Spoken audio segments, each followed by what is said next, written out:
एक बार एक किसान हमेशा आने वाले आंधी तूफान, ओलावृष्टि, तेज धूप इत्यादि से परेशान हो गया, क्योंकि कभी-कभी फसल ज़्यादा खराब हो जाती थी। इसलिए वो परेशान होकर ईश्वर से शिकायत करने लगा।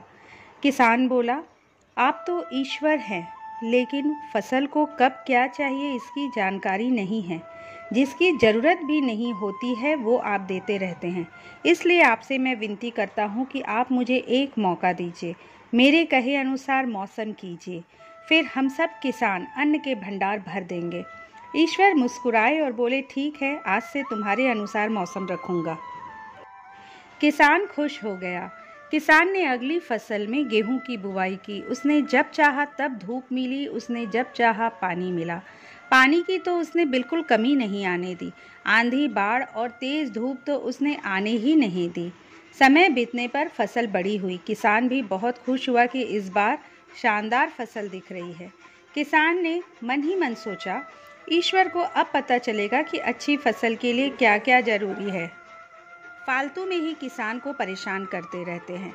किसान फसल काटने के लिए खेत पहुंचा। गेहूं के पौधे की बालियों को हाथ लगाया तो उसके पैरों तले जमीन खिसक गई। उसने देखा कि किसी भी पौधे की बालियों में एक भी दाना नहीं था। किसान दुखी हो गया और बोला, हे ईश्वर, ऐसा क्यों हुआ?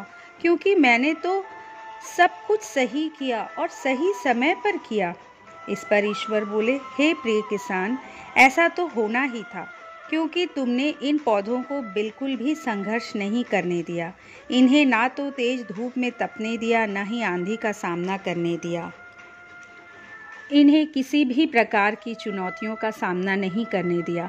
इसलिए बाहर से भले ही अच्छे दिख रहे हों, लेकिन ये अंदर से बिल्कुल खोखले हैं। इनके अंदर कुछ भी दाने नहीं। पौधे जब विभिन्न चुनौतियों का सामना करते हैं तो उनमें ऊर्जा पैदा होती है। ये ऊर्जा उनके अंदर सही सामर्थ्य पैदा करती है जिनके लिए वो बने हैं।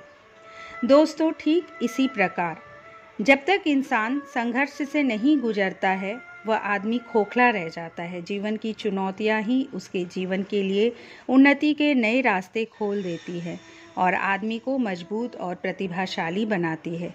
इसलिए आपके भी जीवन में मुसीबतें या चुनौतियां आए तो घबराना नहीं। ये आपको बिखेरने के लिए नहीं, निखारने के लिए आई है। दोस्तों, यदि ये वीडियो पसंद आया तो इसे लाइक कर दीजिए। इस चैनल को अगर अब तक सब्सक्राइब नहीं की है तो प्लीज़ सब्सक्राइब कर लीजिए। अगली बार एक नए वीडियो के साथ आपसे फिर मिलेंगे। नमस्कार।